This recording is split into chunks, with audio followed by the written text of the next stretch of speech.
Xicana Boxing here with a quick video prediction / analysis on tomorrow's top ranked card of Navarrete versus Panchito Set de Vaca and Jesse Magdaleno versus Rivera, coming at you from here, downtown LA, home of LAFC. And that's going to be the first boxing event there at the Banc of America Stadium. And I'm really excited to go and check it out, what the vibe is. But I do definitely want to focus on just the main and the co-main event, because though of course there's other fights in this card, I'm not familiar enough with the fighters themselves to be able to make an adequate prediction on how their fights are going to turn out, if that makes any sense. Okay, so to get started, we're going to just go ahead and dive into the co-feature. Jesse Magdaleno versus Rafael Rivera. If you know the lower weight classes and you're familiar with Jesse Magdaleno, then you know that he used to be the WBO super bantamweight champion of the world, now before moving up. So the main event's title that's on the fence, or the title that's up for the grabs, used to be Jesse Magdaleno's belt that he took from Nonito Donaire back in November of 2016 to become the WBO super bantamweight champion. Now, he did go to make his first title defense in April of 2017 against Dos Santos at the Step Up Center, and he successfully made his first title defense. And then he went to get injured. He had a little bit of weight making problems, so he wasn't able to fight for the rest of the year then, and didn't go to fight again until last year, April again. So a year later, he fought against, Isaac the Storm Dogboe, and we know how that ended, unfortunately.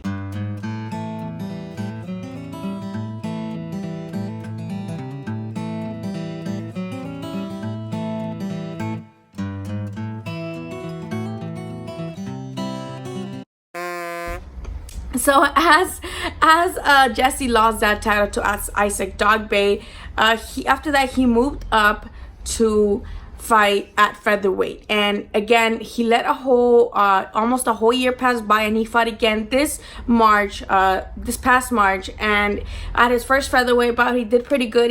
I believe his opponent was Rico Ramos, who did take Jesse the distance, and I wasn't surprised, because we know that ring rust is a bitch. Even though fighters are at the gym, they still got to get back into the rhythm of actual fights and the pressure of an actual opponent instead of just sparring. So he did go the distance, and he did get those rounds in, and he didn't look terrible or spectacular either at 126. So I'm really excited to see how he's going to be looking now against someone like Rafael Rivera, because again, if you're familiar with boxing, Rafael Rivera is a name that you have engraved in you already, because he faced some okay opposition, but also Jojo Diaz, and more recently Leo Santa Cruz. So this guy, we've seen his face before, we've seen his name before, we heard of him before, and he has never been knocked out, actually. And even though he had not the best time against Leo or Jojo, they weren't able to stop him, and they weren't able to drop him at all. So we know this is a rugged guy. We know this is a guy that even though you land good punches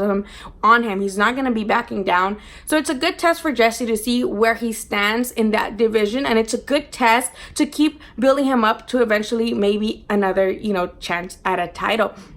Now, because of the weight issues, that's why he most definitely went up in weight. However, we need to see how he used to be very quick on his feet, and we need to see how that's going to transfer to the the higher division. Now with Rafael, he's been in that weight class basically for a while now, if not his entire career. So it's easy to assume that he's going to be the one comfortable already at that weight, and Jesse's not going to bring anything that hasn't bothered him already, other than Jesse is a southpaw, and again, back when he was more active, he was quick on his feet. He's a really good boxer. Goddamn, Jesse's one of the best boxers I've seen fight back when he was, fighting constantly, and right before, he got injured or had those issues, or maybe had lack of discipline. But Jesse, if he is actually disciplined and he's actually dedicated, I believe he can be one of the best in that division should he stay focused. So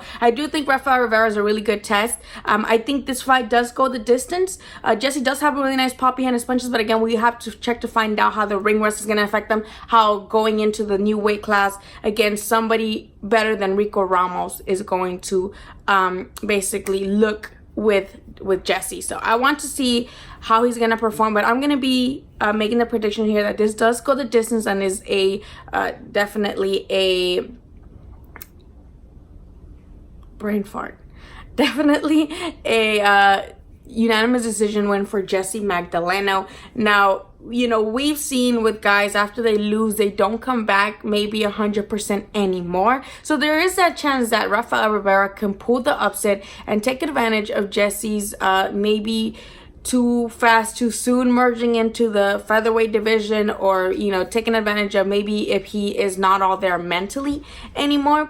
But I really think Jesse is better than Rafael in a way that even if he's not at his 100% just yet, he can still definitely beat Rivera and take him to the distance and gain some good experience to maybe face a better opponent as he goes into the division. Okay, now for the main event, we have Emmanuel Navarrete versus Panchito C. de Vaca. Now, as we know, Navarrete beat Dog Bay's ass twice, the second one being completely brutal. And I mean, back on the Jesse thing, we know that Jesse lost to Isaac Dogboe, which is why Isaac Dogboe then became the new WBO super bantamweight champion. Had one successful title defense, just like Jesse did. One successful title defense, and not the second time around they got their ass beat. So as we know, Jesse lost by TKO, I believe, ninth round to Dogboe, and then Dogboe went the distance with Navarrete, I believe, the first time and lost, and then the second time I believe they stopped it in the last round because that boy was taking a beating. Anyway, so Navarrete became the new WBO super bantamweight champion and is now making a title defense against top ranks Panchito C. de Vaca. Now, a lot of people are not going to be familiar with Panchito because he didn't really fight in televised bouts like that. A lot of his fights were in Mexico or in Arizona, or a lot of his fights weren't televised, basically. So he's not somebody that's going to be recognized by many. However, he does have an undefeated record, and even though he has an undefeated record, he's never fought 12 rounds before, and to me that's going to be a big factor coming into this fight. He's never fought anybody undefeated, and of course we know Navarrete is not undefeated. I believe he has like one loss or something. So however, it is different, you know, because again, Navarrete has already proved to be a top class guy, at least in that division, to be able to, even though he had a loss, come back and become world champion. And not only has Panchito not taken any undefeated fighters, most of his fighters were padded, you know, the records where it's like they have a lot of losses or more losses than wins. And I know I'm one to say, you know, fuck records, fuck resumes. Like, when a guy comes to fight and the styles are good, they can make an upset, right? However, with Panchito, because he is so young and inexperienced, I feel that's going to be the biggest factor. Now, we know Navarrete is a volume puncher. He does come forward a lot, typical Mexican style, and we saw this against Dogboe. They were trading, taking each other's punches just to land some of their own.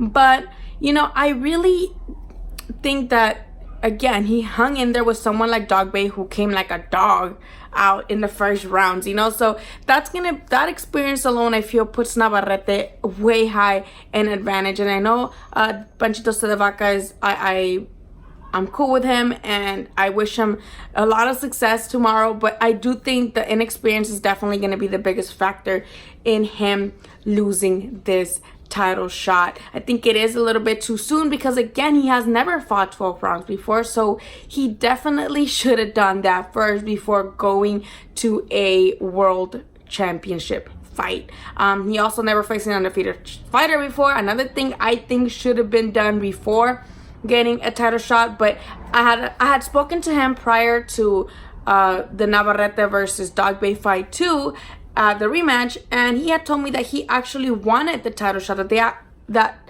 they were supposedly were going to give him that title shot with Dog Bay back then, but instead they gave it to Navarrete, so now he is fighting Navarrete, right? Again, I think honestly Navarrete stops Panchito by TKO or stoppage. I think because he's a high volume puncher, he's going to overwhelm Panchito de Vaca. So I am expecting a stoppage or a TKO, or if it goes a distance, I feel like it might be just unanimous. However, I want Panchito de Vaca to look good. I want him to, even in defeat, look ferocious, look hungry, look like he did not give up. He did not panic. He did not know how to adapt. So he still looks good, and he still makes a statement in that division. Like, maybe I didn't beat this guy just yet because of my inexperience, but I'm here, and in a couple more fights I will be ready once again, or I'll be ready for reals this time. Now, the thing about Panchito de Vaca is that this is going to be his fight with Manuel Boxing, which is Andy's trainer, Manny Robles. Manny Robles is actually going to be in the corner of Panchito this Saturday, tomorrow. So that's a big factor, in a way that, from what Panchito told me, his last trainer wasn't the most dedicated. He was more dedicated than his trainer.